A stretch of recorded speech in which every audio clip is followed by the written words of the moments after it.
परमात्मा पे विश्वास रखना। संत साधु कभी किसी का बुरा नहीं सोचते, ना करते और ना ही सोचना चाहिए। परमात्मा से कोई चीज छुपी नहीं है। यदि हम भगवान से डरने वाले हैं और हम परमात्मा, कबीर जी को परमात्मा मानते हैं, तो भगवान भगवान वाले काम किया करता है। आपने बहुत शांति रखनी पड़ेगी। मेरी आत्मा गदगद कर दी बच्चों, तुमने साधुता दिखाई।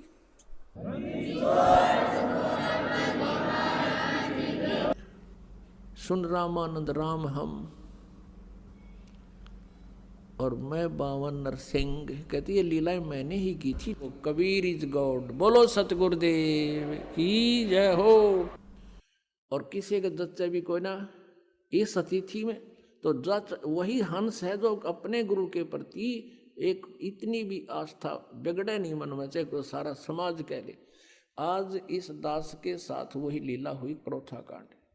परमात्मा की लीला है, इतनी बदनामी कर दी और बात जीरो भी कोई ना।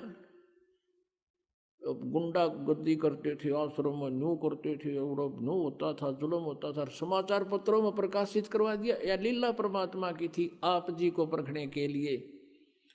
लेकिन आप इतने पुण्यात्मा थे और पहले की इन दुर्घटनाओं से कि कहाँ मार खाते हैं फाउल पॉइंट आपका याद भी थे।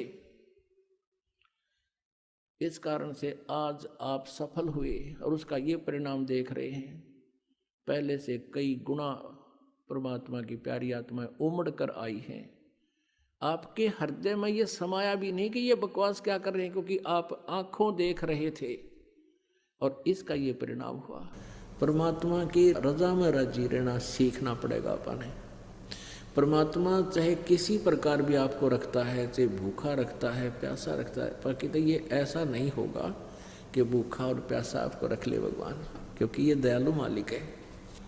ज्यों राखो त्यों ही रहूं, अमरा के चारा, खाने जाद खरीद हूँ गुलाम तुम्हारा। परमात्मा की रजा में राजी रहना सीखना पड़ेगा अपने। परमात्मा चाहे किसी प्रकार भी आपको रखता है, चाहे भूखा रखता है, प्यासा रखता है, पर कहते ये ऐसा नहीं होगा कि भूखा और प्यासा आपको रख ले भगवान, क्योंकि ये दयालु मालिक है। उसके बच्चे जो सही भक्ति पर लग रहे हैं वो भूखे प्यासे नहीं रह सकते हैं। उनके परमात्मा को नींद नहीं आओ। फिर भी परमात्मा हमें याद दिलाना चाहते हैं। हम डिमांड करते हैं कोई बहुत बड़ी किसी वस्तु की, छोटी वस्तु की, और वो हमें नहीं मिल पा रही है। हम भक्ति साधना भी कर रहे हैं तो अनजान व्यक्ति जिनको ज्ञान नहीं है वो अपनी सारी भक्ति का, सारे माइंड का जो ना जोर, सारी टेंशन इससे बात पर ला देखे भगवान यो हो, ये लगा देता है, ये हो जा, मुझे ये वस्तु मिल जा, नौकरी मिल जाए या कोई और वस्तु मिल जाए। तो सुख प्राप्ति के लिए संत सुखी मन जीती हो। यदि हम किसी वस्तु को पाने का प्रयत्न कर रहे हैं और नहीं मिल रही है, तो ये सोचना चाहिए इसमें कोई हमारी भलाई है। परमात्मा जो करता है वो सही करता है। ये बातें हृदय में समानी पड़ेंगी, ये फार्मूले अपनाने पड़ेंगे इस इक्वेशन को सोल्व करने के लिए कि परमात्मा जो करता है वो गलत नहीं करता। ठीक है, हमने अनजानों ने चाहे कति गलत लगता हो, क्योंकि हम जीव हैं। एक भक्त ने कथा सुनाई, वैसे भी ये कई जगह लिखा हुआ सर पुस्तकों में, कि एक राजा था और राजा का मंत्री, राजा और राजा का मंत्री ये दोनों ही पहले धार्मिक लोग होते ही थे। और वो एक स्वाभाविक बात है, जो उच्च पोस्ट प्राप्त होते हैं, राजा होते हैं, ये पिछले जन्मों की भक्ति साधना से ही होते हैं। इनके अंदर भगवान का थोड़ा बहुत डर बना ही रहता है।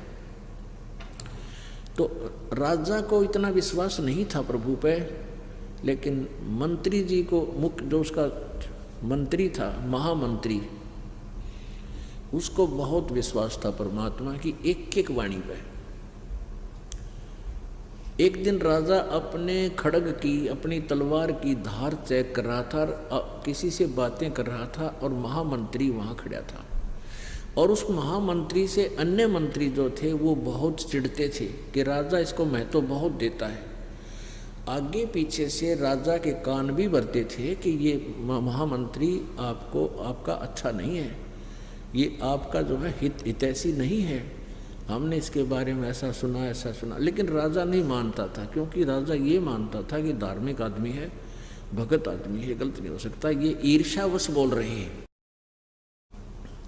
तो एक दिन वो मंत्री अन्य और महामंत्री और राजा खड़े थे और तलवार की धार को ऐसे वैसे हाथ लाकर यूँ चेक करते हैं।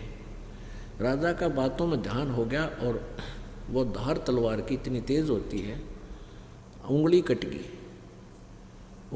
गई राजा की। और राजा ने कहा अरे मर गया मैं तो, भाई नाश हो गया। तो महामंत्री ने कहा कि बहुत अच्छा हुआ। अब राजा की तो 100 पे सुई गई कि देख निकम्मा आदमी, मेरी उंगली कट गिरी, उन्होंने कहा है बहुत अच्छा हुआ। तो उसके फिर वह बात भी खटक गई कि ये मंत्री ठीक क्या करते कि ये दुश्मन है मेरा, मेरी उंगली कटी, ये खुशी मना रहा है, उन्होंने कहा बहुत अच्छा हुआ। राजा ने कहा कि इसको जेल में डाल दो, वो कैद में डाल दिया। 5-6 महीने के बाद राजा की वह कटी हुई उंगली का पीड़ा बंद होगी, बाकी वो टूंड सा न्यों न्यू रह गया, वो ठीक हो गया जितना था, वह कट की जरूर इतनी, वो घाव भर गया उसका कटने के बाद। अब फिर उसने कुबद भाई के जंगल में शिकार करने जाते हैं और महामंत्री वो चापलूस चुन लिया जो उस भगत की निंदा करा करता, महामंत्री की जो कैद में डाल दी, वो चुन लिया महामंत्री और सैर शिकार खेलने जंगल में चले गए। रास्ता भूल गए, जंगल में बिचुल गए, वहाँ फंस गए, दिशा भूल गए। तो उस जंगली लोगों का कोई त्योहार था और उनके पुरोहित ने कह रखा था भी आज देवी के नर बलि चढ़ानी है, नर मनुष्य को काट के इसके चरणों में उसका खून मुंह के लगाना है, यानी बलि आदमी की बलि करनी है इसको, इन बकरे और जोटियाँ की नहीं, तब ज़्यादा खुश होगी। तो उस कबीले के जो थे आदमी सब इधर उधर किसी आदमी की तलाश में चल पड़े। उन्होंने वो दोनों घोड़ों पर थे, वो दोनों घोड़ों वाले घेर लिए, तीर ले रहे चारों तरफ से, सैकड़ों आदमी घेर लिए, पकड़ लिया, पुरोहित के सामने खड़े कर दिए कि लो जी एक छोड़ दो बोले। पुरोहित बोला ठीक है 2 चढ़ा देंगे, देवी और ज़्यादा खुश होगी। तो उस पुरोहित ने कहा कि भी ये देखो इनका कोई अंग भंग ना हो, अंधा काना लूला लंगड़ा कोई टुंडा ना हो। उनकी फिर निरीक्षण किया गया तो हाथ आगे कराए तो एक राजा की जो व्यक्ति की उंगली कटी हुई थी, पुरोहित को बताया गया।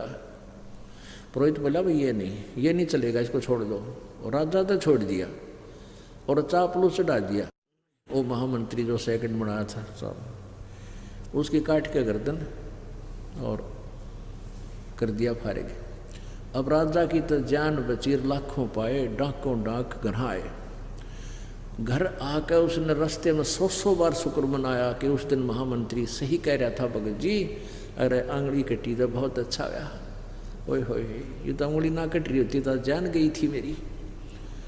अब उसने सबसे पहले आते ही उस महामंत्री को जो कैद कर रखा था उसको कैद मुक्त किया, बरी कराया।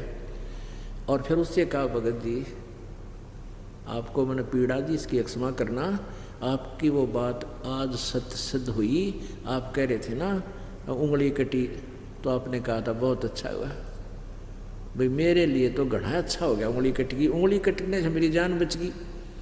फिर उसने प्रश्न किया राजा ने उस महामंत्री से कि मेरे लिए तो अच्छा हो गया, मेरी उंगली कटने से मेरी जान बची, तो आपके लिए क्या अच्छा हुआ, ये 6 महीने की कैद भोगनी पड़ेगी। ने बोला मेरे लिए मेरी जान बच गई ना, मैं तेरे साथ होता वहाँ मेरी बलि चढ़ाओ। तो आज तो कहते हैं परमात्मा जो करता है सत्कर मान लेना, ये चाहे कथा हो लेकिन ये सत्य है। हमने इतना विचार करना पड़ेगा इस मार्ग पर अगर कदम रखना है, तब हम 2 कदम चल पावांगे। नहीं तो काल के इतने झंझट हैं, पता नहीं के डिमांड, छोटे मोटे कष्ट आ भी जाएंगे। कहते हैं संत शरण में आने से आई टले बला, और जय माथे में सूली होवा काटे में टल जा। यानी भाग्य में जब सूली यानी मृत्यु हो तो काटे में टल जा। इन बातों पर विचार करके हम परमात्मा के मार्ग पर चल पाएंगे और इसके लाभ न उठाएंगे। तो यहाँ इस प्रकार जैसे आपको कोई हानि भी हो रही है तो न्यो मन जीता जाएगा। कहे कबीर और सब दुखिया, एक संत सुखी मन जीती हो। अब जैसे किसी को छोटी मोटी उकचुक हो भी जाती है, तो आपको जब ज्ञान है इस परमात्मा का, आपने मन जीत रखा है, आप भगवान के इस ज्ञान के आधार से इस मन की परों को काट दोगे कि भगवान जो करता है ये गलत नहीं कर सकता। चाहे आज हमें कितनी हानि होती दिखे है, लेकिन परमात्मा जो कर रहे हमारे हित में है। यदि हम अपने नियम पर धर्म कर्म पर ठीक हैं, और यदि हमने अपना धर्म कर्म में बिगाड़ रखा है, नाम खंड कर रखा है, मर्यादा भंग कर दी, तो फिर तो वो हानि स्वाभाविक सही हो रही है आपको। फिर उसमें भगवान का रोल खत्म हो गया, आपकी किस्मत चल रही है। तो इसलिए कहते हैं जब लग हंसा हमरी आना, और काल लगे नहीं तेरा बाना। परमात्मा कहते हैं जब तक मेरा भक्त मेरी मर्यादा में रहेगा, आन में, आन कान बोलते ना, तो तब तक काल तेरा तीर नहीं लगेगा, तेरे कर्म दंड को मैं अपनी